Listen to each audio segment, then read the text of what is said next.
Hey everybody, welcome to Symposium episode number 8. We're almost to double digits. We've got a great show for you today. The whole gang's here as usual.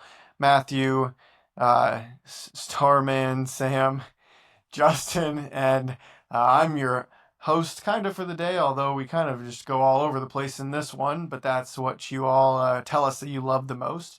Huge numbers on episode 7, the Cinco de Mayo episode. YouTube views were off the charts. So we're running it back here this week. We're talking about getting rid of the internet and social media per usual. That's pretty much standard programming here. Spent about an hour there. Then we're going to cover a listener question. Yes, we finally got to that listener question. Rachel from Minneapolis had a great one that you're going to want to hear our answers to.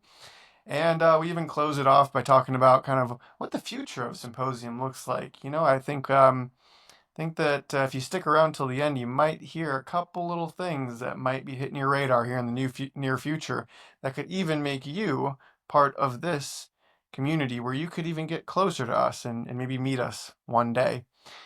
So stick around, and we're excited that you're here.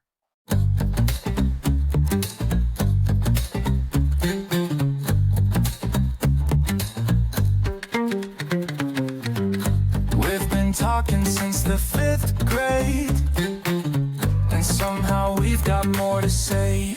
Beat kicks and faster rhythm. Inflation's high, the game's too steep. Stream wars rage while we lose sleep. Big tech's wild, the Fed's a mess, but let's start a party, I guess.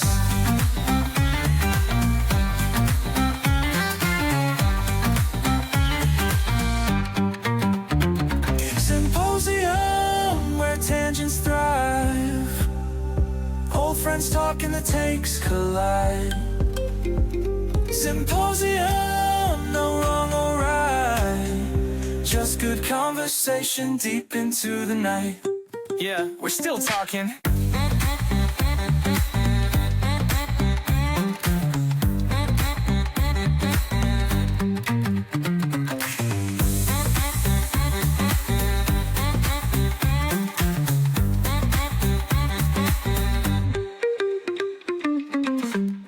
I have a bunch of listener questions for us tonight. One of our listeners said I had a bad take on fiduciary duty. Who? I was confronted. Oh, the lawyer type. Don't want to out them boy. on this podcast. We had a lot of viewers on the last one. Awesome. We Yeah, don't how many viewers support do we that, get? I don't think we can support or disassociate with any sort of cause in this podcast. Wow. We're free thinkers. The Cinco de Mayo show is up to 31 on YouTube. Wow. Oh, somebody's been promoting us. That's great. Probably because of that awesome thumbnail I made. I thought it was our branding deal with Chiquita, but whatever. Well, let's see. Our first topic we should discuss. Well, let's see. I have some listener questions we can talk about. There's this question. There's another question that we've been hoping to get to for a bunch of episodes that we haven't. So we don't really have to do much news unless anyone has an interesting news story they want to discuss. Biden has cancer. Well, yeah, I'm not the one that said it, and I think you shouldn't say it with so much smile on your face, Sam. That he has cancer. The guy's 82 years old. That's kind of just a reality when you're in your 80s. So I- know that old has prostate cancer. All dies. Yeah. Well, I was interested to think a few first prayers for the Biden family. All right, we said it. Now, I was curious. I had a few thoughts that came to mind. Do we think? Let's just maybe go around. Do we think that they knew about this during the campaign? What would have happened right Almost now? campaign? Today, no, during Biden's campaign, did they know that this was happening? 2, say he did win and we were in this situation today and it gets announced today, what would happen? And 3, why are they announcing it right now? Those are the 3 questions that came to my mind. Who wants to go? I can go. You go. I don't think they knew. I think sometimes cancer is hard to diagnose, so I think they probably didn't know. Because if they did know, I honestly think they would have run a different candidate much earlier. They would have known they had a better shot. Because once the general populace finds out that you have cancer, you can only hide that for so long. You'd have to tell everybody. it would have been better for the Democrats to have learned that he had cancer earlier, because then, like, a lot of people lost faith in Kamala because they felt like she was just given the nod instead of like being elected as the nominee. So if they would have known he had cancer earlier, they probably would have told him, "Hey, this is for the best for you to step down, not only because you're really old, but because you also could die very soon." So I think they would have told at least their inner circle and the Democratic National Convention, and then been like, we have to go with someone else because our candidate's going to be very sick. It's But very sad. would he have thrown in the towel? Say he did know, right? Would he have given up the nomination? I think so, yeah. I think if you knew he had cancer, it's like you can't really run a campaign while you're deathly sick. I just think, Yeah. like, Do any of us know if this has happened in history? I mean, we could probably ask chat real fast. I don't know off the top of my head. I know Reagan was pretty bad by the time he was out of office. Um, why would you even want to if you had cancer? I don't know with that. I mean, sure, that's like a motivational cause for a lot of things, but I think if you have prostate cancer, it sounds pretty severe. You wouldn't have a whole lot of time to campaign. Like the guy already looked like he was in terrible shape. If we knew he had cancer the whole time, that would have lost a lot of, well, I said faith, but yeah, faith from the base. And I also just don't think you'd want to run for president if you had cancer because that sounds miserable. For the record, I was not laughing at the cancer diagnosis there. I was laughing at how loud Justin's keyboard is when he types. that's All fair. right. It's it's one of those situations where it's like it's sad that he has cancer, but I don't want to act like it's something tragic. Like the guy's in his 80s. Like people get cancer when they're in their 80s, like almost everybody does. Like, cancer at some point is kind of just like the definition of being old. Like everybody just gets cancer. Like dying of old age is eventually like it's usually cancer. Some form of cancer that ends up killing you. Yeah. Oh, Did for you it to just see happen this when you're 82 Grover? years old, Did you just see this Grover Cleveland stat, Justin? While serving as president in 1893, Cleveland was diagnosed with a cancerous tumor in his mouth. He underwent a secret surgery aboard a yacht to remove it, and the public was unaware of the operation until years later. That's when was wild. he It's president? What crazy. years? Well, said there in the thing, but you just read it, said it. Well, no, it was I mean 1893 was one of the years, but I 1993. don't know like the span of his years. Well, he was the double guy, where like president, not president. It Like was Trump. Like Trump. 1880, yeah, 1885 to 1889, 1893 to 1897. So the first year of his second term as the 24th president. Okay. Oh Yeah, my I God, just listen to this. Chat. Chat just said Grover Cleveland served two non-consecutive terms as president of the United States, first term, second term. He is the only U.S. president to serve two non-consecutive terms. Chat's data is cut off in 2024 still. Not my chat. he's got the pro Not version. my president. I think without searching the internet, it is. Let's see. Let's see how it feels about that. You should be able to get paid if you're able to point out inaccuracies from chat. They like send you a check. Thanks. Here's $10. We'll fix it. I said no. You're forgetting about Trump, and its response was Trump never had throat cancer or mouth You cancer. fool! It's different. He was the only candidate to turn two non-consecutive terms with throat cancer.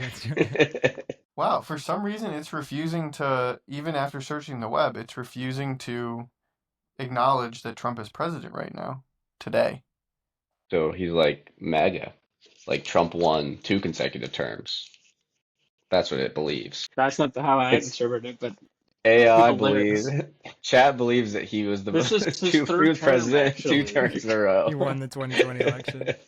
Oh, great. Here we go. You're absolutely right. Donald Trump is currently serving as president. No shit. AI is No shit, trash. Sherlock. Does anyone else have any takes on the I could take situation? the other side. Do you believe it, or are you just gonna take the other side? I would say that it's a weird situation. I think it's plausible that they didn't know, but prostate cancer is something that you check for regularly, and it takes like 8 years or something for it to metastasize, which Biden's has. So it would be pretty unusual that they wouldn't be able to identify it well before it got to this stage. It's like late stage prostate cancer.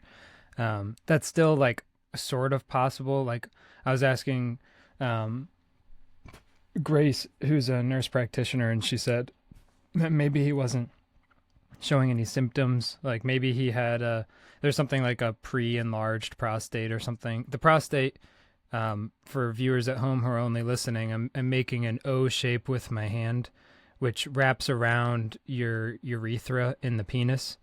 I actually don't know if it's in the penis or like somewhere after the bladder, but it wraps around the urethra and it makes it hard to pee if you have prostate cancer. So that's like one of the symptoms that you would see is like struggle urinating. But there's another form that is non-cancerous that causes that. So it could have been that Biden was like already dealing with some of these symptoms from like other health conditions that made it hard for prostate cancer to show up. But in general, I think it's pretty strange that this wouldn't have been something that was detected early on, especially with the medical care that the President of the United States gets. And as to why they would do that, like a conspiratorial take would be that they wanted Kamala to be president. And if they knew that Biden was going to come out and say that he had, late stage prostate cancer shortly after the election, then Kamala would be the president. So I think that's the answer to Austin's question of what would happen if he was elected and then this news came out would be, he would step down and chain of command would change. So it would be a way to get their candidate Kamala into the office without having to get her elected, which they had to resort to getting her into office without having her, chosen to be on the ballot as a backup plan. It'd be just so wild. Like, can you imagine how everyone would be freaking out? Because you would obviously, if that's what happened, everybody would believe like, oh, they knew this all along. There would be anarchy in the streets. I think But they have to cut everything. they would have the medical documents like, no, he passed with flying colors for Well, 5 years. I was going Sorry. to bring that up. So, how worthless is that doctor?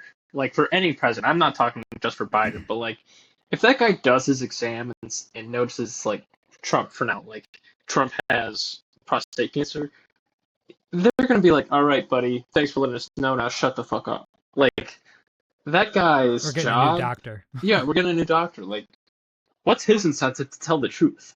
I don't think there is one, right? Isn't he appointed by the president too, or like something like that? So it's such a It's his job. symbolic position. Well, and it's interesting how at the same time this new Jake Tapper book, Original Sin, just dropped also. That's like outlining the whole cover up, and just everything around all the people involved in hiding Biden's issues the whole time. And so then they're all like on defense and freaking out, and then this gets announced. I don't know. It's just kind of weird. It's interesting Are you saying timing. they It's kept almost this like as a final diversion. a final bullet to basically stop Right. the It's like obvious as problem? as soon as everyone says, "Oh, like let's turn on him. He was bad. He actually was in mental decline. He gets This thoughts was and all a prayers big instead. scam and cover up." It's like, oh, he's just an old grandpa who has prostate cancer. Can't be mad at him. Yeah, but I don't know. This just gets very conspiratorial. There's a lot of speculation here because, he was president and he was clearly showing some decline when he was president. But I think if you knew he had cancer and you did want Kamala, wouldn't you just then say you had cancer when he was president so that he could step aside and then Kamala could run as a candidate without any concern that Biden was in the background? I don't think he believed Kamala could win. He Wouldn't up he then until give it to another person? still today he thinks that he could have won. He Yeah, but if may he had believe that there was no one cancer, else who could win other than also him. I feel like we're kind of just saying it's easy to detect cancer when none of us are doctors, and a lot of people go without having cancer detected for a very long time. So I feel like that's pretty speculative here, That's even true. if you It's do have a just good that doctor. I think, being the president of the United States, you would get like the top of the line medical assessments. And this specific kind of cancer is one that is typically not hard to detect, even though it can go undetected. But just those two things, like, the most scrupulous medical examinations and also in medical care. Yeah. You'd think, but people go to good doctors and get bad diagnoses all the time and then always have to go to second opinions. I'm curious if presidents get second opinions. Like, you just kind of assume that you have a great doctor because you're president of the United States, and then they like don't get second opinions. Because it's a genuine question. I have no clue. That would be interesting to know. And I think as far as like conspiracy is concerned, I've been like feeling this is sort of outside Biden, but we live in a world where information is not free. Like there's a lot that is just not told to the public, and so you sort of need to have some form of speculation and some form of critical thinking and go beyond the facts, quote unquote. And that it quickly can go off the rails. But I think we live in an environment where if you aren't doing that, then you're just being fed information, and the veracity of that information is completely out of your hands. So to think critically about something and ask questions, I think people are quick to write it off as like conspiracy, and then you're just crazy person. But I mean, it seems like over the past couple of years, we've found a lot of, what was originally conspiracies to actually turn out to be true. I think I just fall in the line of I don't believe many conspiracy theories, and so I just tend not to believe them when I hear them because I think a lot of people want conspiracy theories to be real because everyone wants to be. That's why people love investigative stories and they love crime dramas. Like everyone wants to be a detective and find the truth when in reality the truth is usually a lot more boring than you want it to be. And you're right, though. There are definitely conspiracy theories that are true, but on the grand scale, I think there tends to be a lot less than what people want them to And be. and there's So, so many conspiracies that are complete garbage. So it's yeah. like maybe some of them are true, and they're like, conspiracies beyond just like tinfoil hat, but like conspiracy to control the government, kind of like maybe some of hmm those do exist, but 99.9% of them are just like crackpots, like sitting around stirring up a big pile of shit. Yeah, it's a lot of like boy who cried wolf theory there. It's like even if there is a capable theory, there's so many crackpot ones that make Which everyone believe that here's a conspiracies conspiracy are all ridiculous. here's a conspiracy theory for you, that there's something called forum sliding, which is where if there is true information out there, or like say there is a conspiracy that's real, then you go in with bots or with people accounts and just make a shit ton of stupid conspiracies, and then you make it really hard for people to find the one that was true, and make it hard for people to believe the one that was true, because, well, yeah, okay, there's that one, but then here's the other one that's saying the opposite thing, and it's just as crazy. So now I'm just gonna wipe the whole slate and not believe any of it. Well, now we're in Makes this you wonder, age. like, you'd love to be able to go back and find, like trace back the, um, the like origin of COVID storylines, like how it developed, like how it seeded off into like lab leak versus wet market or whatever they call it, bat market. I don't know. That's pretty I've interesting. tried I've To, tried to do that, actually with COVID, to like go back through archive web history. That's something that I've wished to be able to do a lot, like real time news from the past, and see like how stories were unfolding or how the narrative changed day to day. Be interesting. It's hard to do it's though, probably a good tool to do that with AI. If you trust it. as long as they didn't tell the AI not to like give you good information about that. That's just the age we live in now. It's like so hard to trust so many pieces. I've started to see some really good AI videos. Like they're intentionally wrong, so you know that they're AI. But if they didn't say ridiculous shit, most people would not know that it's AI. Like they'll have Trump like on the podium in the White House saying a speech, and then he'll start talking shit about somebody where it's like clearly, like really profane stuff where it's like, okay, yeah, he didn't say that. But if he didn't, and you put that video out there, a good percentage of the population would believe that that was him saying it. So that's There are, getting pretty scary. yeah, there are funny ones about like NBA coaches like talking trash about the game or like the Yeah. refs or something like that. Those That's peak humanity right there. The I'm starting to creativity. see something pretty interesting on, well, like Twitter is good, like because it has community notes that can help parse out, but also a use that I'm seeing everyone or a lot of people, you can like at Grok now in any tweet, and people are just using that, say at Grok, is this real? and then it replies like to your comment and says, yes, this was originally sourced from a video on XYZ date from whatever. It's literally It's every single comment section is just at Grok, like Yep. explain this to me. At Grok, is this real? Which is interesting, but also it's like, there's no thinking involved. It's just like, somebody tell me the answer. It's like Wally, they're just sitting down like, is this true? Is this true? Is this true? how ass backward is that though? You're asking an AI what reality is. Yeah. Well, that tells you Whatever We are, that we you we trust. are real. Well, no, we on the real one, and you're but asking a computer what's real. but isn't that interesting? That tells you that It's we as scary. humans, we trust the computer more than we trust each other. That Like means if we're I going asked, extinct. if if I said, "Is this real?" I would rather ask the computer than hope that like Justin tells me the truth, because you Well, I can't guess trust that's more Justin. of like it's an authority figure over technology. So I would never ask an AI if I'm walking around the park and I see a flower. I go, "What is that flower? And is it real?" Like I'm not going to ask it that because I can see it with my eyes. But I think You would people ask, have, you would ask what kind of flower it is. yeah, I I've know. done that. No, no, no, I agree. That's why I was leading it. I would never start a conversation with AI and go, "Is that flower real?" I'd probably say, "What type of flower is that?" And then I'd ask, and then I would never ask like, "Is that flower real?" Because I can see it, I can smell it, I can touch it. Yeah. Whereas I think people Well, are finally getting a sense to show distrust in what they're seeing on the internet, like some real distrust, which I think is totally valid.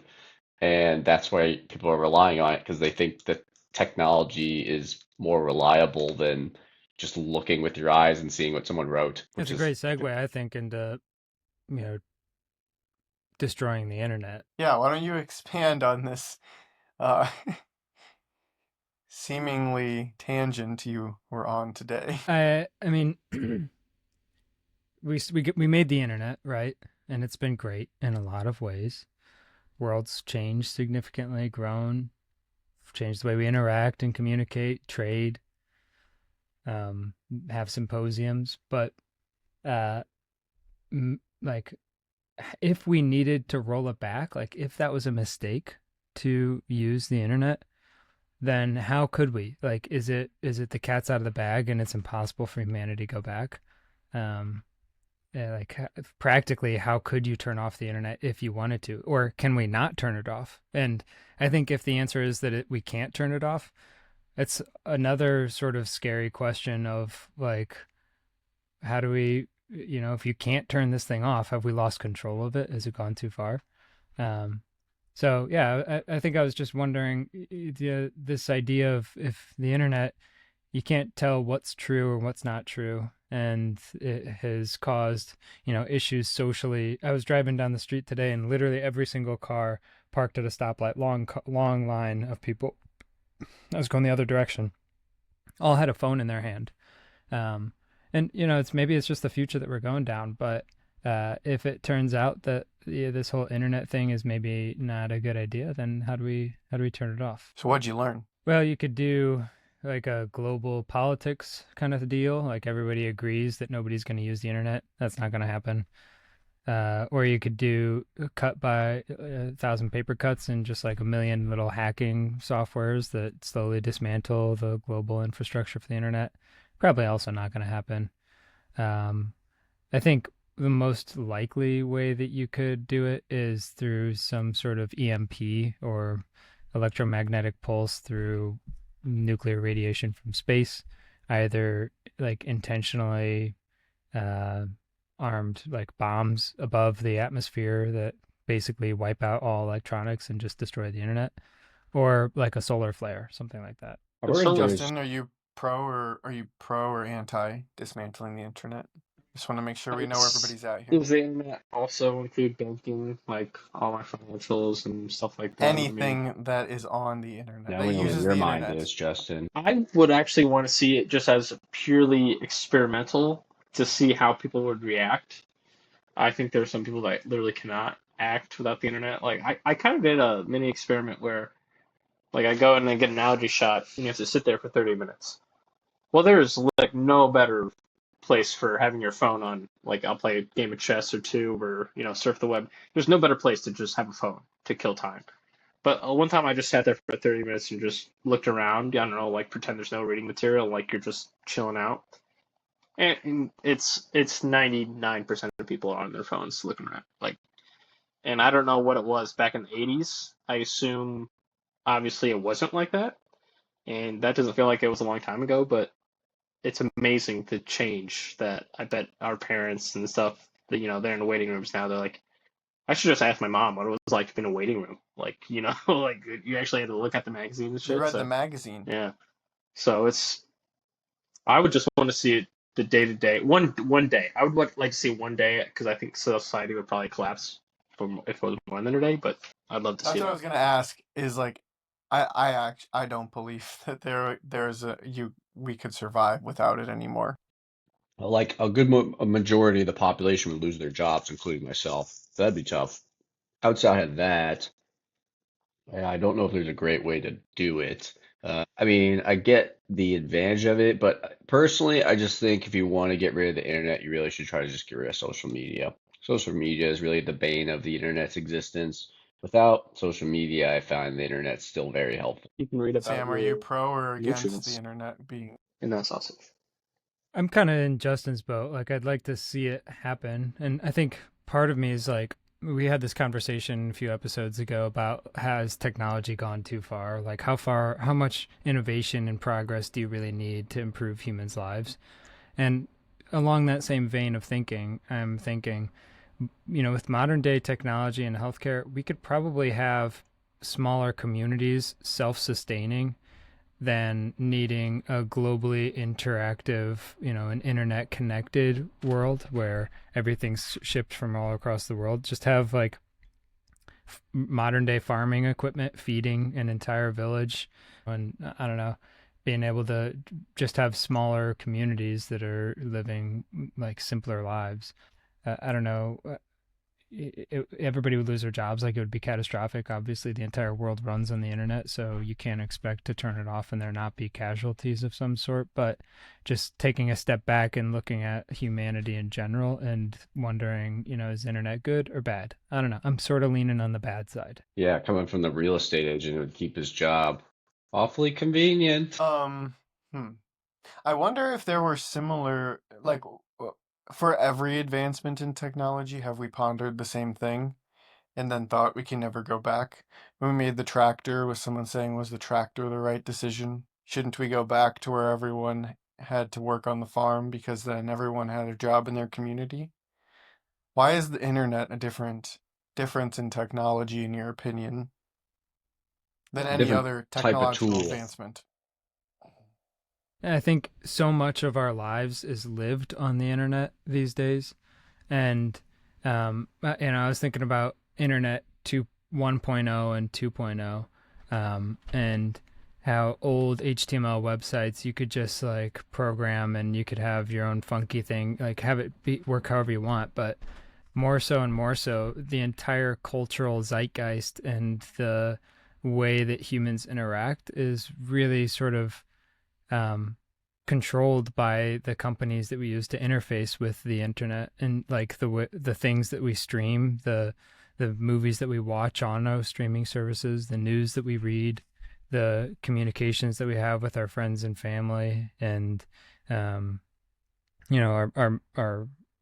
money. Basically, everything is lived in this internet system that is external to your life. We've given up control of it. And I think that when you give up control, then you find society and culture moving in directions that maybe are counter to society and culture's best interests, because they instead serve the best interests of the corporations that are running things. But didn't we decide that these are better alternatives? Didn't we decide that we'd rather keep our money digitally because it's safer, or that we would rather be able to talk to people on video?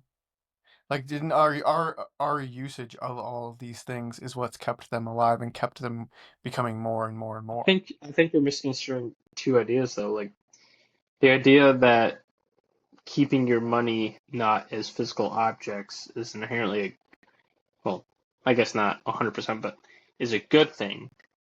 But then who decided did we actually decide that knowing what random people thought about on the internet via social media was what we wanted, or was that pushed to us without our input at like in any way, right? In the search of advertisements. Like I kind of feel that social media at first was a decent thing where people in the community, like Sam was talking about, a small community, were able to communicate with each other, not in person. But then, like over the years, without us kind of, I guess you could say our vote was our using it. But me using it, I just slowly became aware that I started seeing random people's stuff on my timeline. Like, was that me voting for that, or was that me being forced to accept the system by some people in a boardroom? That's kind of an interesting dilemma. I mean, you're opting in to the usage of the thing. No one's forcing you to use it. Same with using online banking or using a bank at all. No one's forcing you to but use a but bank, but there's you find that you really need to use a bank because you want But that to wasn't there's my an first move your intention money. of it, right? yeah. That's not what I originally used it Well, then as. It you was well morphed. then you have to get rid of then you don't use it. If you are voting for a politician and the politician changes what they're doing, you have the ability to stop voting for them. I don't. I think that there's an implicit oppression where if you get the entire population or some significant amount of the population onto Facebook and used to using Facebook for connecting with people, then you can't. I don't think that there's a really great argument for you to say that you just as an individual have to stop using the thing that society uses to socialize. If you need socialization as a human, then it's really hard for you to distance yourself from the system that's put in place for your socialization. So would you say the same is true that like just like because everyone at your work uses email, should you be able to decide you're not going to use email and still be able to keep your job? I mean, it's similar, but I think you're using a different example, but it still sort of proves my point that you wouldn't be able to say, I don't want to use internet or I don't want to use email because that's the system that's in place. Like it's sort of funneled down. Now, I mean, even if we just took a step back and said that business is done on email at all, makes it really hard for you to stop using email to do business. Because if I go and shake hands, people might say, why are you shaking my hand? Just send me an email. Or if I want to go date people, like, why are you talking to me at a bar? Just match with me on Hinged. It's just, it changes the way that society works. And once that happens, I think it's really hard for humans to step outside of society because we're social beings. And so once society has sort of taken on this thing, I don't think you really do have much of a choice in stepping away from it. I think the crux of what you're saying is kind of Pandora's box here. It's like once it's like out of the box, you can't put it back in. And there are tons of examples of that in history. I've been thinking about this myself actually recently with artificial intelligence in general. Is like I'm just thinking, does taking the scales of weighing the benefits versus the downsides of artificial intelligence. Like, yeah, sure, it'll be really efficient, but at some point it's gonna, if it becomes so good that we all lose our jobs and like what are we supposed to do with our time, sort of thing. Obviously, that's way in the future, but just like thoughts that pop in my head. And so, like, AI is a good example of that, but throughout history, we've had to deal with that with other things too, like nukes.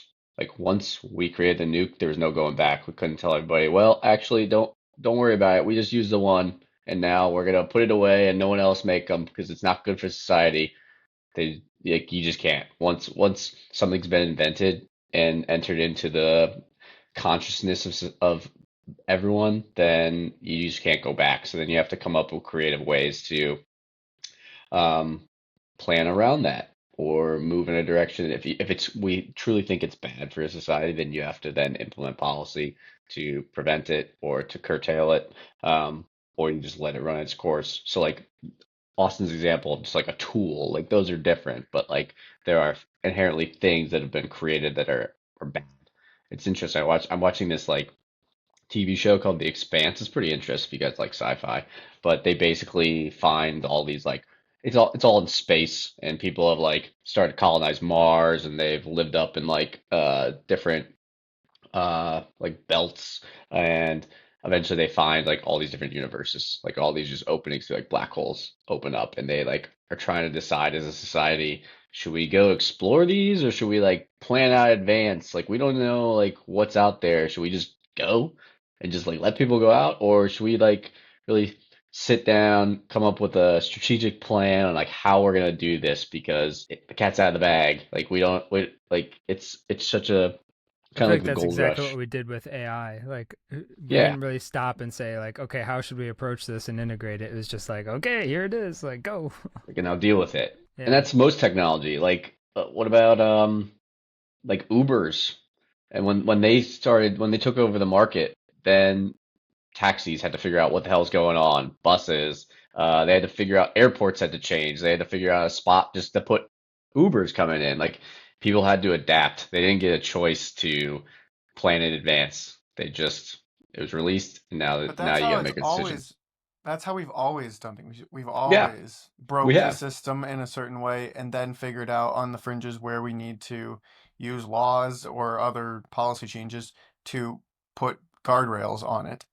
So that's why I don't understand this debate that we have every episode of like why of of like trying to take all this technology and bottle it up and throw it into the dumpster. Like where there is where there is majority public sentiment to change or put guardrails on something, will do it.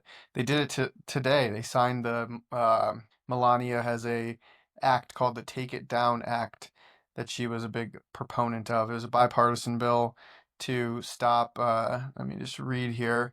To combat the spread of non-consensual intimate imagery, including AI-generated deepfakes.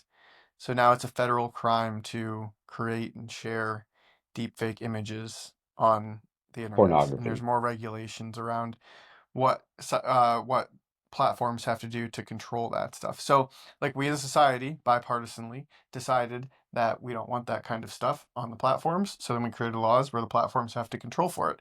If we decide that we don't like, I don't know, AI videos of basketball coaches cussing, then we'll create something that curtails that.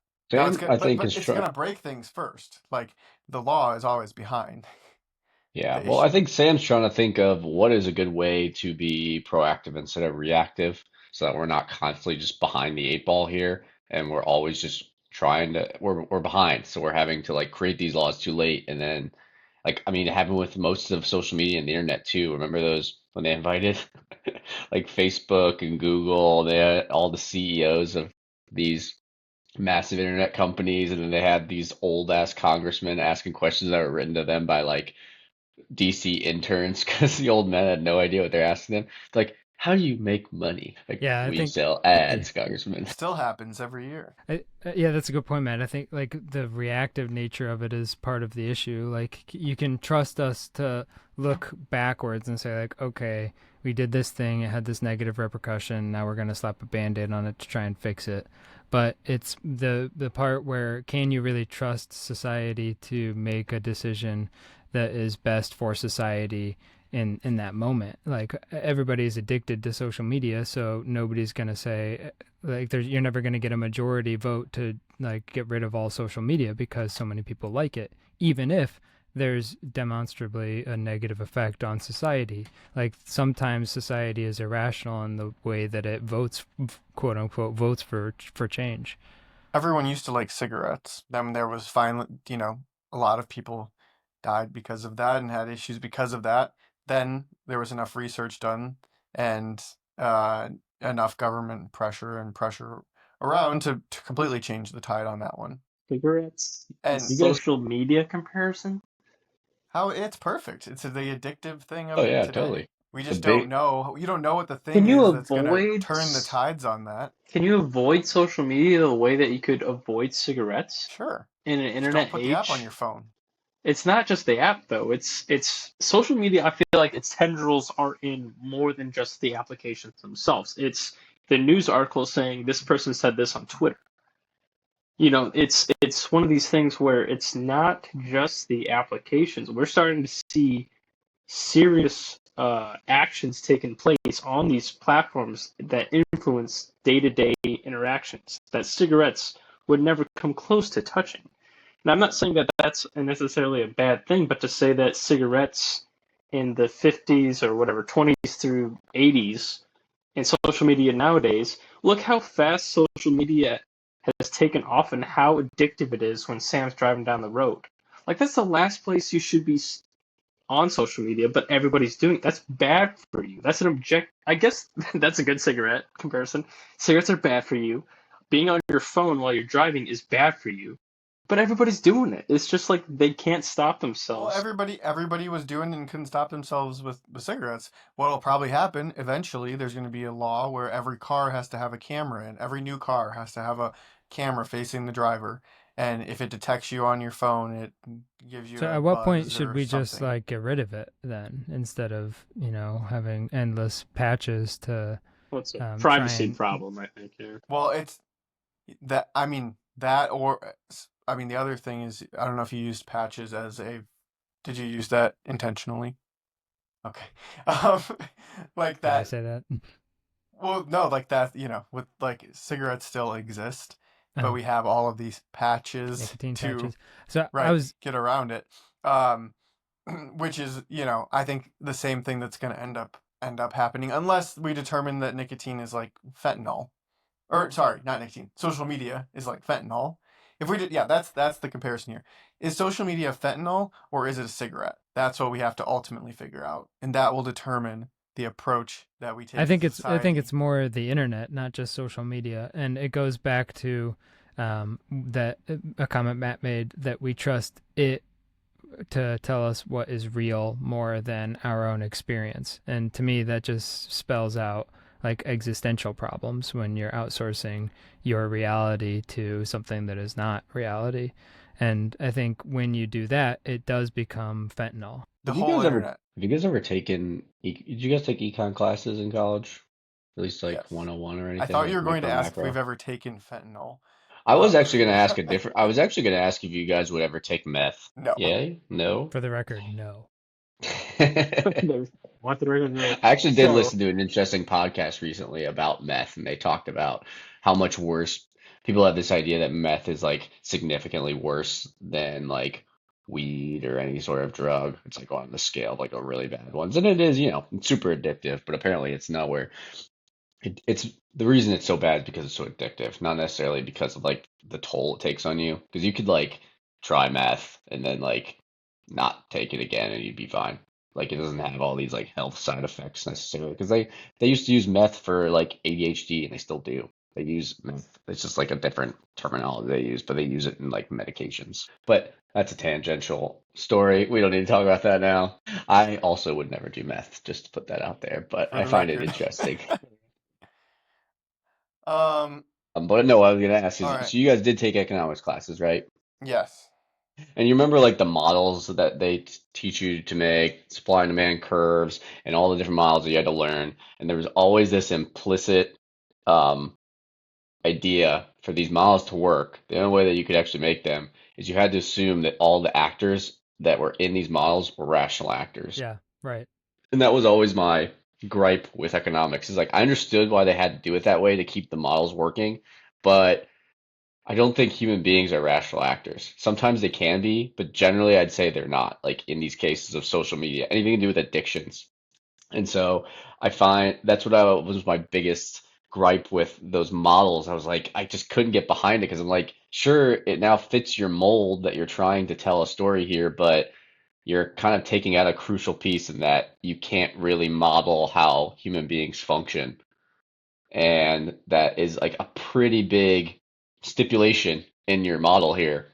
And so I always found that to be kind of annoying. And I think that's always difficult. It's like, I don't think personally that humans necessarily always act in the best interests. They might work in their own best interest, but they definitely don't work in the best interest of their community. What do you mean by social media causes you to be irrational? So the argument that I would make is that every day a social media algorithm is testing the limits of what the elasticity is of the demand curve, meaning that they're trying to push to the limit of how many ads can they show, what does the content look like that you see to keep your engagement for as long as possible. Because if they can increase the supply or rather the demand increase the supply of eyeballs and attention, that will increase the demand of ads that they can sell against that. I think you're missing the part that talks about whether or not it's good for those eyeballs that are looking at the social media. And the supply versus demand should be like how much supply of social media versus the demand my body and brain has on social media. I think that there's a skew in human psychology, especially with addiction and difficult, societal issues where humans don't behave rationally. And I think what's even more dangerous is that those flaws in our psyche are very well studied and then taken advantage of and turned back against the population in name of profit. TikTok's a good example of that. The Yeah, fact that those exactly. videos, I think, Vine was the first one to technically do it, but then TikTok took what they did, realized it was highly addictive and easy to fall into, and now, I mean, you're starting to see the studies that come out that says, hey, teens and kids are highly susceptible to these applications, because of the need of just a short attention span, and then the more you watch it, you start to wire yourself to have a shorter attention span. I mean, I'm glad that those are starting to come out. Like those do need to be studied, and that's where maybe the regulation comes into play. You kind of do have to take care of that.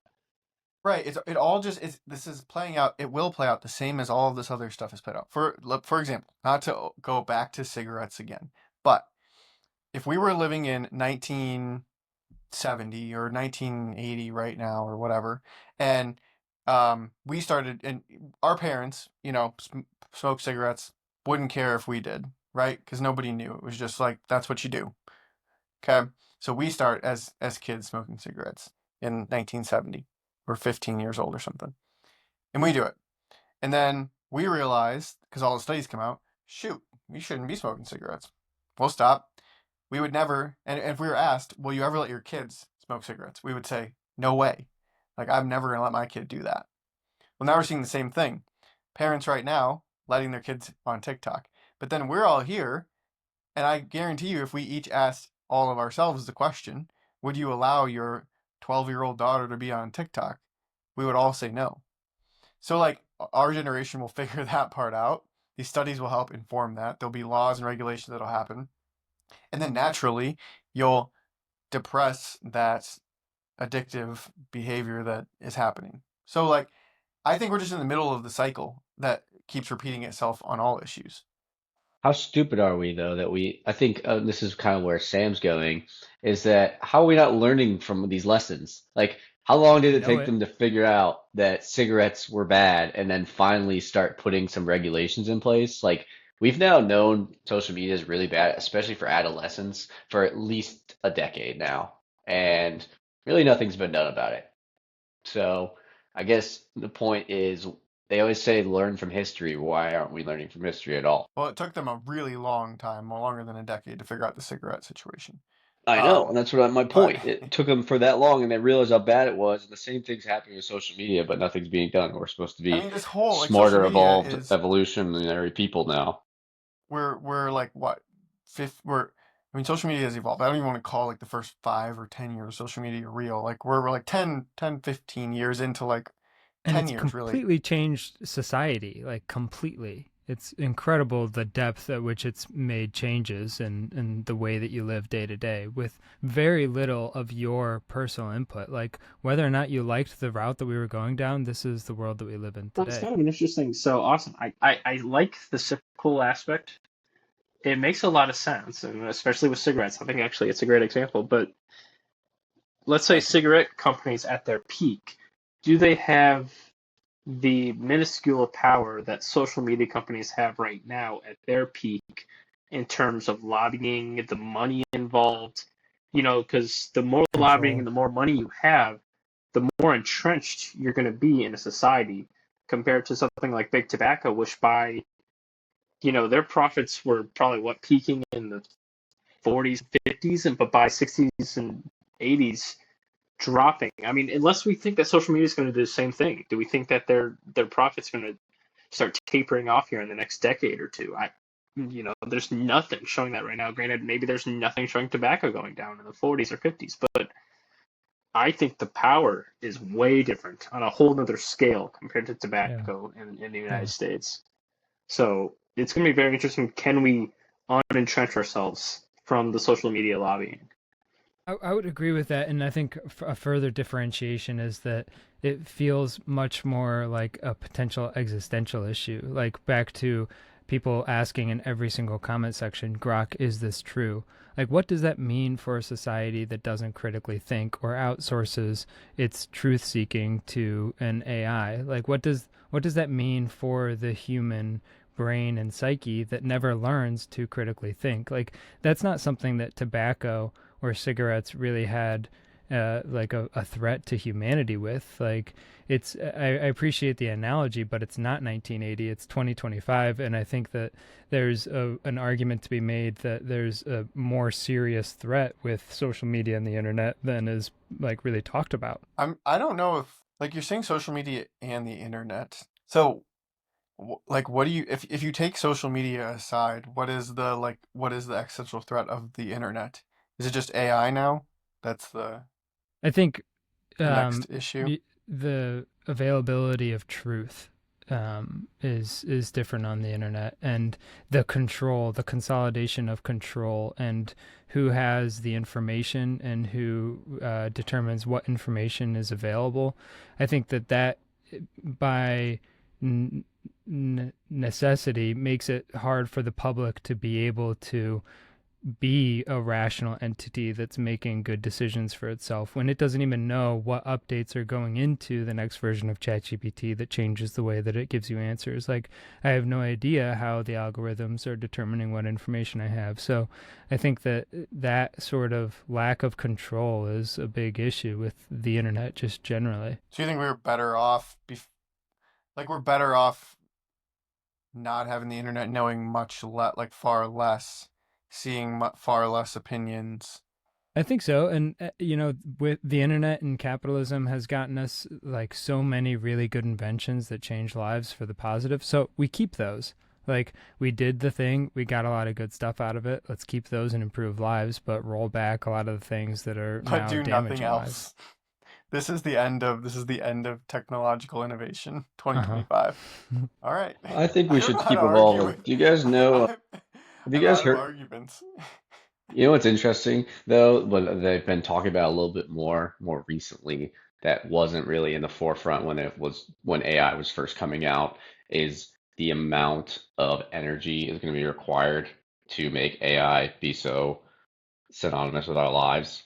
They're starting like these big AI guys are starting to go up to Capitol Hill and they're starting to like lobby all these congressmen because they're like to fight China, we're gonna have to start building all these data centers and we're going to have to need way more power because if we want to have robots, like it's not going to be cheap and you're going to have those robots are going to take energy. And for us to get all this to run all these AI models, we're going to need a ton of power. So they're going to be directing all of our power to this. So they're going to have to start coming up with other ways to come up with to create the energy. So, I mean, maybe if we're moving towards like a nuclear world, then maybe that's more possible. But hopefully they don't go like the coal and oil route and feel like that's the way to go because I feel like that's kind of moving in the wrong direction. Have you guys not seen that I stuff? don't think. Well, I mean, I wouldn't say it's new. I've known that there's an energy problem regarding AI for a while, but They don't I talk don't about think it as much, though. I No, don't think they're gonna go to coal and uh, oil route. I mean, maybe like short term they're gonna try to like supplement, but they're again, this is like the same cycle. In every generation, we end up needing more and more and more power, and so this is just the next thing. yeah, no, and I'm not saying it's a good or bad thing. I'm saying it's not really something they talk about too much. So I think it's interesting and that just kind of leads into we need more efficient sources of energy at this point. And I kind of just thought that was a good transition You, to we anything. gotta go. They're gonna develop the. I don't know all the numbers, but China is building like 200 nuclear power plants right now, and there's these small SMRs, small modular reactors that people are trying to spin up. I was thinking something with salt If anything, reactors I or would say something. that people have gotten much more comfortable with the idea of nuclear over the last 2 years Yeah, I agree than with that. I'm in the excited That's a for past. good that. thing. I think that's a. I can't. That was fumbled so badly in the the 80s and 90s. The fear people got from nuclear energy, and Sam, maybe to go take a different route. Like if people had access to the actual information around nuclear technology in the 80s and 90s through the internet, they might have been much more open to massive investment during those decades where we'd be feeling the benefits now. Um, so it's it's a tug of war, good and bad, constantly fighting on the internet debate. All right, let me keep us moving. We have another topic. Wait, Listener can question. I ask you guys something real quick right before we move? Speaking now that we're Yes. kind of on energy and the environment, how did the South Benders deal with the dust storm last weekend? Well, not to dox ourselves, we live near the South Bend area, but that uh that was legit. Like that was scary. We didn't know what was going on. We had no idea that was happening. So looking outside and just seeing that kind of start up, we had the windows open. We had a couple of guests over, and like, what the hell is happening? So we had to like slam the window shut, and that was the Dust Bowl comments on like all the posts were hilarious. It was crazy though, absolutely crazy. I heard it came up from Texas. That's how far that dust came. It's nuts. I think a lot of it came locally too, like bad farming practices, like tearing down tree lines between properties that act as like natural windbreaks, or like poor farming practices as far as crop rotation or things that improve soil Just in South quality. Bend? I think nationally, but like a lot of the Midwest, like where a lot of farms, are. I've heard that being one cause of it. I was actually not in the South Bend area during the Dust Bowl. Mm. My neighbors, for some reason, were out mowing. Like the guy was mowing in the middle Did of they the have dust goggles storm. on, It like was Mad just, Max style? it's just he probably told his wife, "No, I'm getting this done. I'm not gonna mow when the grass is too long tomorrow." But That's just wild. I never would have suspected there ever to be a dust storm up in Indiana, Well, a couple years ago, we had all Chicago that area. fire, all the smoke from Canada come down like 5,000 miles. I remember Yeah. asking my parents and a bunch of people of the generation above us, like, is this like alarming you? Isn't this like super freaky? Have you ever seen this before? And my parents, a lot of people in that generation were like, well, I don't know. I didn't really think anything about it. And I'm like, this is smoke from like crazy far away and you're not worried about it and I can't see a mile. Like this is crazy. You've never seen this before and it's not alarming to you. different generation, different priorities. That's All right, part of the Austin. concern people had with nuclear power. Is there like the wind carries the radiation and there's concerns, but yeah, I don't know. It's just wanted to get your guys' take on that. Go ahead, Austin. Hey, Symposium crew. This is Rachel from Minneapolis. If you had a kid heading to college today, what would you tell them to major in? Or would you even recommend college at all? Thanks for the question, Rachel. That was a real thoughtful one, and I think we've been contemplating this one ourselves for a little bit. Yeah, we just have never gotten to it for about 3 months. I've been thinking about it. Glad she asked. We've been thinking for Uh, a long time, so we got some really good answers, right, Justin? right. The middle ground between those two things is an Ivy Tech.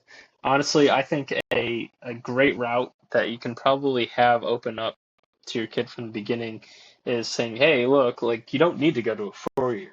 I honestly think by the time our kids were to go to college, you don't need to go to a 4 year university, unless they've somehow automated every blue collar. Like you could easily get a well-paying uh, job through an associate's degree, get a mentor. Do they call them mentorships?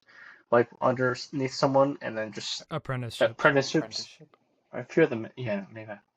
Um, yeah, I don't think it's going to be necessary by the time our kids get to college age. At least that's my take. I think there will always be a place for college. I don't think it's going anywhere. These places are basically banks at this point, and a fair amount of them are worth billions of dollars. So I don't think they're going anywhere. So they will also evolve as the time changes, I think.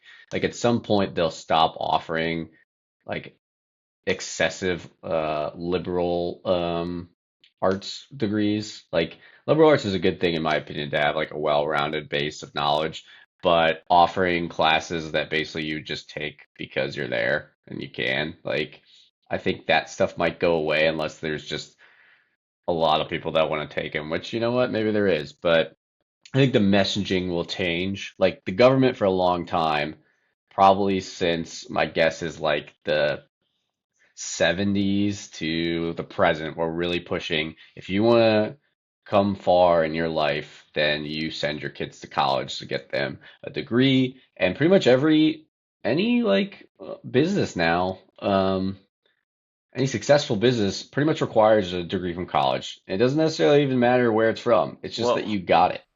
I think that happened to I me on my phone one what? time. It just overheats and dies. Oh God. You'd think with all this technological advancement, they'd have figured this out by now. You'd think. You sure would think. I'll go while he's figuring that out. I think, was it Jane? Rachel. Rachel. Tell your kid to study to be an electrician. I like that. What do you guys Somebody's think got to of build these data centers. what do you guys think of high schools becoming more specialized? I kind of thought of when I was going through that, I was like, why am I taking this class? Because I have no interest in doing this when I'm older. But in high school, I guess they want you to have a well-rounded education, but at the same time, doesn't that kind of, if you were instead of being well-rounded in math or English, you instead focused on, in this case, like computer science. You had extra classes in there. I don't know. I feel like you'd be better set up. I know China's does it. They have like schools that are entirely dedicated. Granted, they kind of push you to say you're gonna do this. We wouldn't do that in the United States, but it'd say, hey, if you're heavily interested in this, go to this school, even this high school. I would almost But rather have them just give you an aptitude test and tell you what you're going to be. Like, I think like as a senior in high school, trying to decide what I was going to go to college for to work for the rest of my life, like I had no clue at all. And so how like to put that burden on me to know what I want my future to look like, kind of crazy, but I think another interesting issue is that the burden of information, like the baseline that you have to teach people in order for them to get to scrape the bottom of the barrel of new ideas is ever increasing. Like there's so many new discoveries and so much more math and so much more science that somebody has to learn before they can even start to address new problems. And so every single human is born without knowing anything. So they all need to go through algebra. They all need to learn how the body works. And no matter what, all humans have to learn all that information. And then there's all of the other information that we're continuously learning on top of that. So it's hard to move like species knowledge the needle along because there's so much that needs to be passed like between each generation, just to get them up to speed as to like, okay, now you're up to date as to where we are as humanity and now go figure something out. They always said school was meant to teach you how to learn, where you learn to learn. Which I always just kind of took as like, all right, I guess that makes sense. But does it actually make sense? I don't really know. I mean, now that I think in the past you did need to learn how to actually go learn something new. But now, I don't want to get back into the internet and AI discussion, but now it's so easy to go learn something new that I do think that there should be more opportunities or better paths when you do find people who realize what they want to do. I don't think you should like force anyone into doing anything if people want to like discover throughout high school what they're interested in or what pulls them good. I think that they should then need to make more of a definitive decision at some point in their educational career and not just go do absolutely nothing for 4 years in college just because that's what you do. Um, but I think that to answer your question, Justin, there should be more abilities to go deep into things. And so what I was gonna say, like what I was thinking about schooling earlier, even for like schooling like younger kids, I honestly think that I would want to have my kids on like an AI type tutoring plan from like a very young age. So I said no to like TikTok, social media, any of that stuff. But I 100% will supplement whatever is being taught to my kids in their elementary school, grade school, from a very young age with some type of AI tutoring program, which I don't know like what the best of those are right now. I'm sure that there's 100 of them being developed right now. Um, but I see no reason why like you shouldn't, or I don't know. For me anyway, I would not. I would want that interaction because I think that you can curate like a fantastic teacher through with AI. Of all of its use cases, I think its ability to teach is really profound. Maybe a slightly separate conversation, but I think you won't have to supplement much in the future because AI is such a good teacher that it will replace the school system generally. Each child will have a teacher that is perfectly curated for that child and have them progressing at a much faster rate than they would have been if they were just in some sort of group setting learning some standardized material. And so if that's the case, then like the point of school is like the community aspect or Mm-hmm. the So then you should socialization. go to Well, college for 4 years to do nothing. it's the human. Right. So but then like the model of college is totally different. The model of college is just like here's an apartment building. Get a door, get a, rent it out. We've got a pool and we've got a bar and whatever. Um, and you can work on projects together and whatever, but your education is sort of sourced through this optimal path that is designed exactly for you and for what you care about, and what you want to do.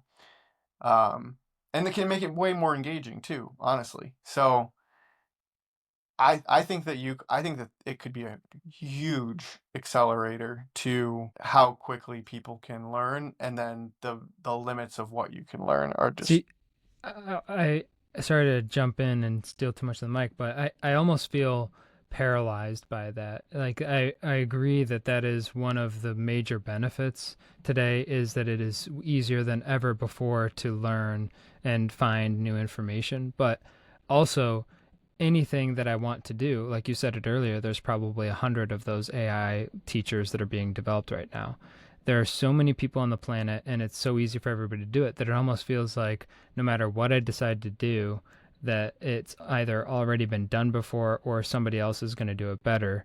And the only way to really be able to be the best at it is to like focus all of your time on one thing. But it's hard for me because I'm interested in a lot of different things. It's easy to learn a lot of different things. So it's hard to like section off all of my brain power and all of my time to be dedicated to one thing so that I could move the needle societally when instead I've got access to all of the world's information. Matt doing dishes. this Come on, guy man. this guy is one hell of a podcaster. It is unbelievable. Stuffing his face with ham, doing his dishes. I did want to throw an idea though, kind of for Sam. So your problem is, you're interested in a lot of things. So you'd be like, it's what's the saying? It's like a master, no, a jack of all trades, master of none, right? Sort of thing. I'm wondering if in the sense of high school or something like that, and I'm still formulating this idea, so it might not be super connected, but kind of like show pathways to problems that have not been figured out yet. The problem of the corny one is flying cars, but the problem with like traveling at the speed of light. Something where these issues haven't been figured out yet, and even the best and the brightest in our current adult lives don't know the answers yet.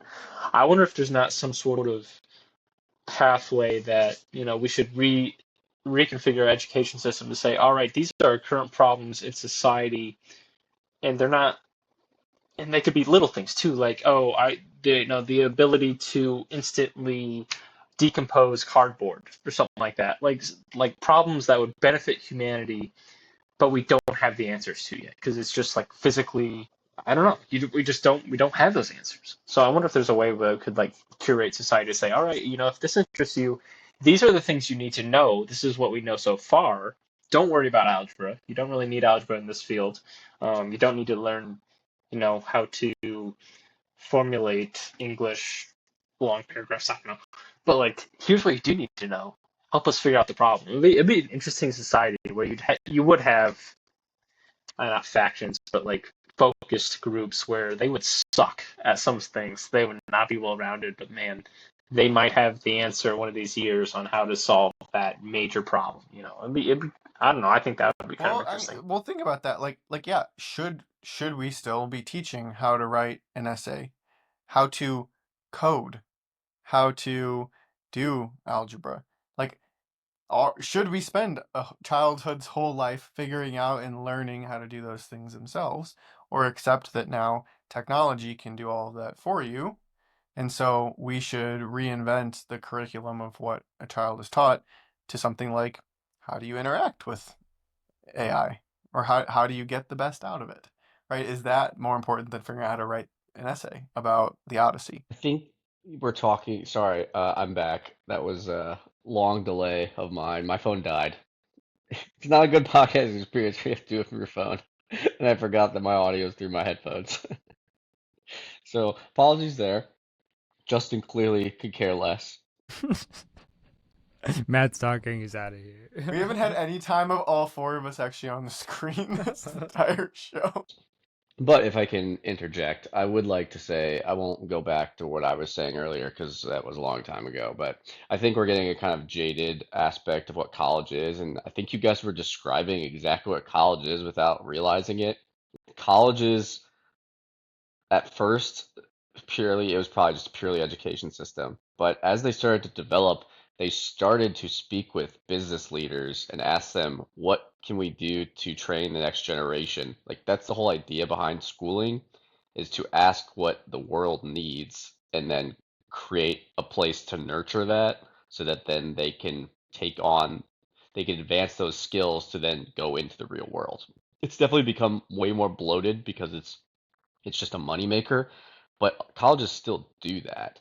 So maybe we don't need to learn to code because the AI will do it, but those businesses will still need skills, and they would still ask the universities to teach these students certain skills that they need within their industries. So not everything is like, not everything is, oh, you're just going to get a job at 18 and we're going to teach you everything on the job. Like a lot of industries want colleges to raise their employees to become critical thinkers or to use the skills that they're going to need in their jobs. So like especially for like the sciences and math, I'm sure AI is going to be great for helping in math, but we're also going to need those scientists and mathematicians to know how to use the AI to then like help them advance society. Like the government needs to invest in like science and math. Like that's what's going to advance society as a whole.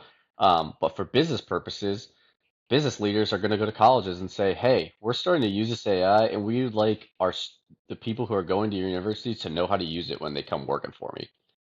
It was a way to train. I mean, it's a way to train the young people to come into industries. It's like they work in conjunction with businesses. At least that's what they're supposed to do. So I think that's going to happen. I just think it's going to evolve. Sure, we might not go, our kids might not go into the finance field, or they might not go into, some arts degree, but there might be a new type of major that we're not even aware of. That's something AI adjacent, because they're just going to have to find new ways to learn because AI is going to be involved in everything, and so they're going to have to figure out a way to work in harmony with it. That's just how Or I be an see it. electric. Well, I guess an electrician will work in harmony with it too. If you're an electrician on a robot or a data center or one of those. No robot's going to be able to fish a wire through my walls. Like, that's going to be a human troubleshooting 100% of the time. Like they're such it's similar to these massive tech companies where they're huge, they're not going anywhere, they have tons of money, and they're going to evolve with time. And so are the universities. They have a ton of money, they're not going anywhere. They are going to figure out a way to still get students in seats. And the way they'll do that is to find a way to still be a useful asset to the people that they want to come into their schools. So they're going to teach them things. And we're always going to need scientists, we're always going to need mathematicians, we're always going to need engineers. They're just going to have a new tool to utilize, which is AI, to advance that knowledge and advance us as a society. I just think that a lot of universities found out that, oh, the government's telling everyone to go to school. So they just started building schools. And then they found out that they can make a lot of money because the messaging was, if you go to college, you're going to get a good job. So this is capitalism. This is the United States. If the government is basically subsidizing something, a lot of people are going to go into it. A lot of people are going to start creating companies around free money from the government. And so a lot of universities came into existence. And so there's, They created an irrational market yeah, where the price can just rise. yes, exactly. And so we got all these universities, and we probably don't need as many universities as we do. So that'll probably whittle down at some point. They're just universities that don't really add any value will just disappear. And there's nothing wrong with that. They probably shouldn't exist in the first place. If the government's messaging tells us, hey, go to school, but go into very useful degrees. Don't go get, I'm not going to throw any shade on any degrees, but don't go get university degrees that we don't think are useful. Go into the sciences, go to math, go into STEM. Like those things will always be helpful as a society, and we'll always need a place for to learn those things. So that's how I see it. I think I've got um, like you got a bunch of people going to college learning how to maximize profits from farmland, and then they learned that you can increase profits by tearing down the tree lines between farms, and then you get into situations where you have dust bowls in the South Bend region kind of thing. So I think that there's like some I think it raises an interesting what you're talking about, Matt, having business interests infiltrating the kind of information that is taught to college students to bring them into industry isn't necessarily teaching students what is going to be the most useful for humanity or for themselves. It's generally what's in the best interest of corporations. And I think so that's one point. And then the other thing that I think is interesting about what you're saying is that maybe not everybody needs to go to college, and maybe a lot of degrees aren't worth getting, and the information that you're getting isn't worth using for the advancement of society in any way. But I think in a broader like scope, looking at a nation in decline, having a nation that doesn't have every single one of its citizens being educated to the maximum degree, to the maximum useful degree, and pushing the envelope in every single area, whether it's art or science or STEM and everything, and having like the top minds. I think it's a little bit alarming that we've got an education system that has become less useful, and our society as a whole is becoming quote unquote less educated because they're just learning, like going back to the basics of the stuff that's actually useful, like becoming a mechanic or, going into some apprenticeship, versus countries that are rising like China that have all of their students learning the like very edges of what there is to learn. So I think that's just another interesting thing about our university system.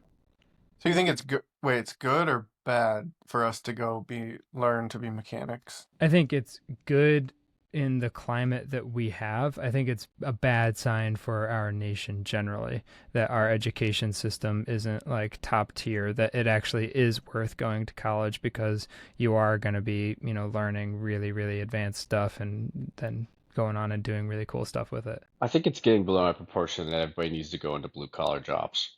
I think that's become like a big sentiment nowadays because people feel like the university is just like a waste of money because people are taking on silly degrees and then not getting jobs.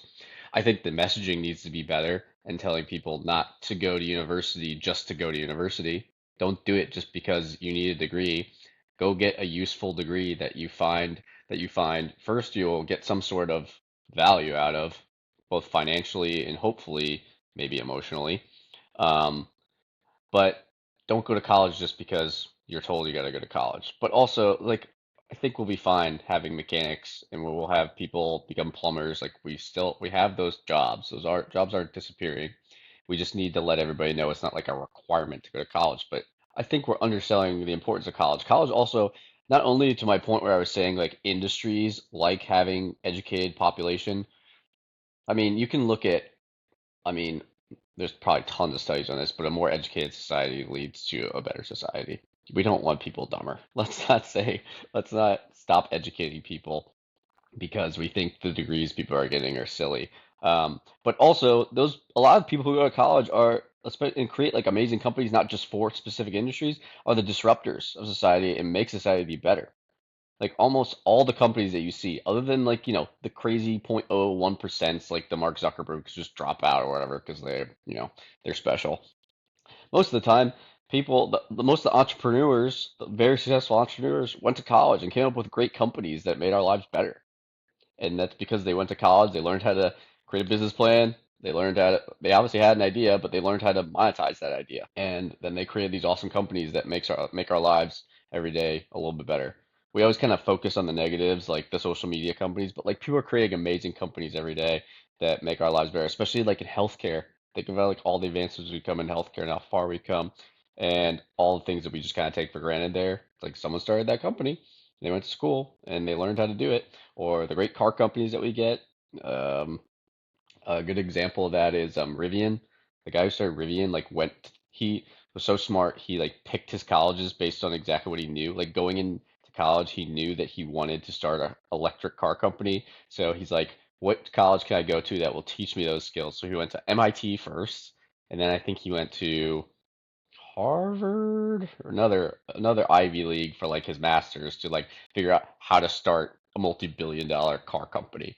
And so he took those skills and he utilized them and then made an awesome company that people love. So I don't think they're going anywhere. And I don't think that everybody's going to start just going into blue collar jobs because we have some silly degrees that people don't really need to make. But I just think as a society, we need to start messaging. That's where I'm taking from all this is messaging better that college is not the only option. And if there are other alternatives, but don't stop going to college. There you go, Rachel. I hope that answered your question. Did anybody, when I left, when I got knocked out, did anybody say what they would tell their kid to go into? Weren't you here for that? No, I think that was when we Sam said died. become an electrician. That was the only Justin thing. You said, tell them not to go to college at all? go Okay. to Ivy Tech. And you would say, so you also are like no 4 year degree, Justin. And Austin, did you say anything? I think go to a top 5% university, get a degree in something to do with probably, I don't know. I still think there's value in finance in some capacities. Finance or technology of some sort, computer pro engineering. I don't What know. if your One kid of can't get a into an hard Ivy League skill, school? hard skill. What if your kid can't get into an Ivy League school? Would you tell Then them to go to a go blue collar be job? Mm, no, but I would say they're going to need to like go supplement whatever education they are getting with something that's like in line with the thing they want to do. So they need to be intentional about what they want to accomplish and what they want to go do, and then figure out a way to supplement. If you can't go to MIT to start Rivian, like what can you be doing to continue learning your education, knowing that like the college that you're going to may not actually be getting you that. So I wouldn't say don't go to a really expensive school that you're going to get a subpar degree from that's not going to be like give you any competitive advantage in the market of getting a job. How's that any different than now? Yeah, it's the same So advice don't go that to a we should have four-year degree. received. Yeah, that's the same advice you could have given us 8 years ago, or whatever, or what year we Do graduated. you We think went in you don't 2015. think that your 4-year degree got you a job? Like you don't find value in your 4-year degree? No, but basically what you were saying is like go to a place where you know that you can like follow a degree that will help you get a job. It's like that's the same advice then that we should have received, and we did. Yeah, and I think that I think that the way that we did it is perfectly fine. I don't want to do anything differently than like what I did in my 4-year degree. I think that I made a fantastic investment in Yeah, my 4-year I'm education. saying it sounds like your So advice is the I'm same that you got. it is because I'm not talking like absolutes of like it's either everyone goes and gets a liberal arts degree or everyone is a blue collar worker. I think that there is a vast majority of people who like do college the right way and do use it to go get jobs, and it's a great investment for them. Then there's that 20% that it's they don't do it that way, and it that's who I think that when you hear like the loud people are yelling at that group of people who are going and taking $250,000 of debt out to go never be able to pay it back. That's the bad decision. So I think you're along the So same lines as what I'm saying. Is yes, make smart decisions with your money. Don't go to college just to go to college. literally think of it as an investment. Yeah, Period. that's what it always. Yeah, it's always been that, and it always should have been that. But when the universities kind of got bloated, they started offering all these other things that people started spending their money on, which probably shouldn't have. But yeah, you're saying the same thing that I was saying. Is it's a lot of messaging. Go with intentionality. Don't just go to go. And I think you'll still find value. Go ahead, Sam. I think I wanted to expand on my answer of become an electrician. Um, One, I think it's just a harder job. Like it's just a blue collar job that is going to be bustling because all we do is talk about electricity and the increased need for power. But two, because then you'll know how to dismantle systems. Hmm? Sam's Hmm? always got another. He's always got a different You have been direction. so negative tonight. He's always got his own slant. There's another scheme behind it. The ulterior motive. I did have another option though. If you're not going to become an electrician to dismantle the internet, you go and maybe learn something in terms of like philosophy or like higher thinking, like the ability to think and ask better questions. I think is maybe underrated part of upper education because not only is the ability to find answers to hard questions really important, which is like going into STEM, is the ability to ask the right questions. I think it's actually a creativity thing, honestly. I think it boils down to just creativity, which is going to be one of the things humans have to hold on to if they don't want to just be overtaken. You know, it's the all AI is based off of something that's existed. Not all, but like stuff that exists. Human creativity is going to be the thing that keeps us ahead until AI can start making up shit that makes sense. Right now, it just doesn't make sense when they try to go out on their own. So that I found that in a very interesting point because that kind of relates to what we've said in the past. Remember we were like maybe like art will become like more of a like handmade art will become like more valuable over time because there will just be a flooding of the market of just like internet crap and internet generated art that people will actually just want. Like I personally, when I want art, I don't like really want prints. I kind of want something that someone's like actually painted because it's a lot harder to get. It feels more valuable. So maybe in the short term what Austin and I were saying is right, where it's like there'll still maybe you still can go to college, but maybe in the long term it goes the opposite direction. The liberal arts degrees are the ones that people want because it's not something that people get. It's not as technical. Like everything will become so technical. We don't need humans to be technical. We want humans to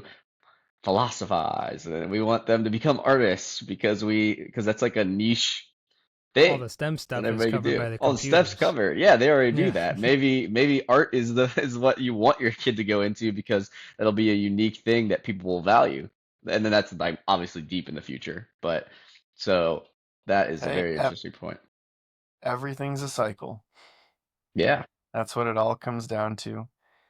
They used to deliver us the milk, and now they're delivering the milk again. It's all a cycle. Who's delivering Everything the just milk? keeps repeating itself. I don't get milk delivered. But I'm more of an oat milk guy anyway. Yeah. Dan from Mishawaka said, "Hey, I heard on the streets that you guys are going to be doing a live show in the area. What's the deal with that?" Did you Thanks for the read that? It question, didn't look like you Dan. were reading.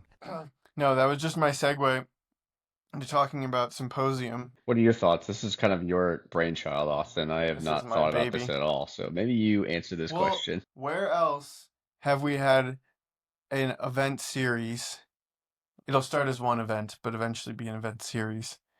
That is a sort of meeting of the bright minds of a city, a town, a country one day, where everyone can come together, share their ideas, The be UN? in community with each other. Is this a question? What? Exactly. You have no answer because it doesn't exist. Is this like a Steve Jobs like on the podium? Like imagine.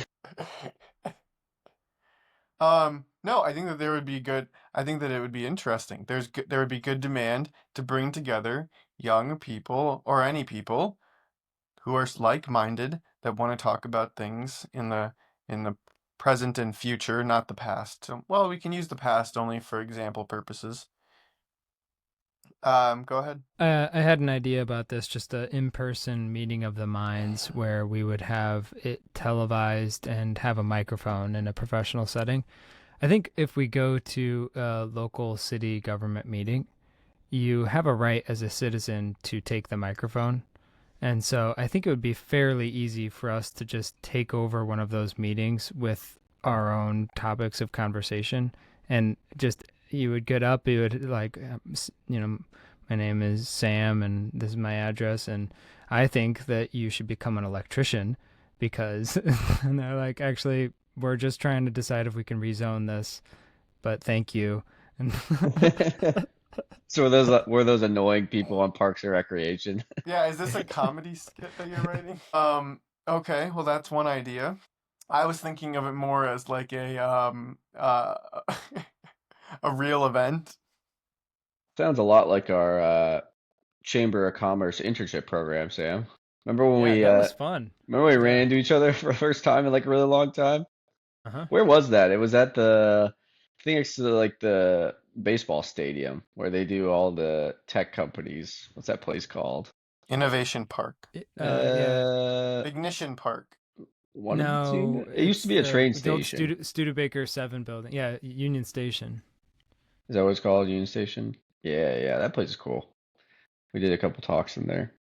Yeah, what are your thoughts behind this, Austin? I know, like, you want to set this up. Like, what were you thinking? Like, inviting? Invite only, 100 people maximum. You would have some sort of A-list headliners. Think of it as like they give a little bit of a talk about something cool that they're working on. Then you do a little Q&A with them. We do our little riff back and forth, take some audience questions. You have a time for mingling. Think some fancy cocktails, light hors d'oeuvres, a really nice evening. Are we putting anything in the coffee? What do you mean? That's a no. Got it. Budgeting this hors d'oeuvres and cocktails. Sponsors. Weren't you the one that said Local- we had 30 listeners our last episode? We'll get How are we gonna get businesses 100 to minimum? sponsor. We're gonna get local businesses to sponsor it, obviously. Based on We'll our have 30 partners. followers? Why would We'll they have ever sponsor us? local partners. Because we're Okay. gonna do it for some sort of good cause or something. I don't know. No, that's bullshit. Let's do it for a bad cause. For And global then, warming. yeah. Let's well, just do it's it for literally global war. We're raising money for we're- global war. Klaus Schwab, who Eternal created, conflict. who Yeah. created Davos. He's getting ousted right now from the World Economic Forum for mistreating some of his employees. And so there is an opening to create a new World Economic Forum, which literally Ooh. was just an idea of this guy named Klaus. That now he gets all of the most important people in the world to go to Davos every year. So I don't know why we couldn't do that, but it all starts in South Bend. Then you host one in Bloomington. Then you host one at Purdue. Then you I go think- to MIT. Yeah, maybe a good stepping stone would be to do a live event, but it's still streamed. Like we aren't having hors d'oeuvres and inviting a live audience. We instead have like us at a table and we're inviting guests up to get on camera. And so there would be an on camera and off camera. It would still be a live event, but it would be more quote unquote in person. And I think if we did it live, like a live stream, that would at least get us used to, like, I don't know, maybe for Symposium we'll pop in and ask a question for taking audience questions and interacting with audience. What do you think about that? So Like a so you stepping mean stone? live like we are together live, the audience is Mhm. watching. And virtually. the live stream is live / recorded for rewatch. You can't really well, we could. We should try advertising on or getting our thoughts on Billboard. Reddit. Reddit would be the fan base that we're looking for. They're I don't just- know But if you would never know who they are. that's fine.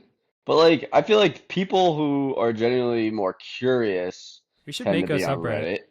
And I think maybe like Twitter and Instagram, those people might not be as interested because it's more of a superficial social media. Yeah, I wonder how you whereas I Make a think get, subreddit. Reddit. because then you could do it from, you could make a Symposium account, and Yeah, that account could I just feel like post that's on kind of big, our big, audience. just Reddit posts. And if people are interested in like, what the hell is this guy saying?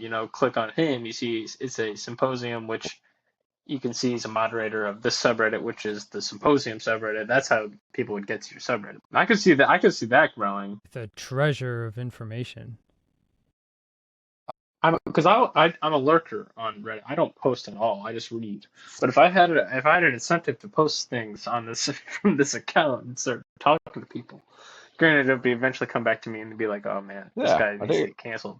here's his real account. I'd be like, found. Yeah, I'm nervous. I would awaken like all of the bots to just bury our because I'm I'm trying to tear down the infrastructure. The patriarchy. I think you're confusing the AI, so I think you're doing a good job.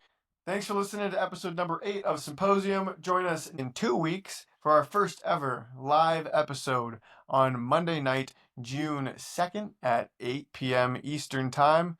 We'll be live and taking listener questions, so make sure you get ready, tell 8 friends for us, and we will see you next time.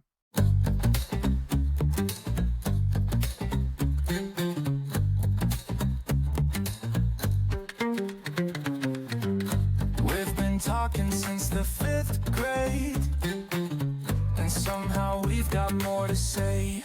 Beat kicks and faster rhythm. Inflation's high, the game's too steep. Stream wars rage while we lose sleep. Big tech's wild, the Fed's a mess, but let's start a party, I guess.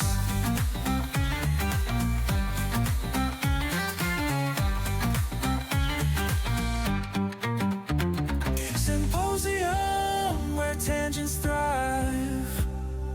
Old friends talking, the takes collide. Symposium, no wrong or right, just good conversation deep into the night. Yeah, we're still talking.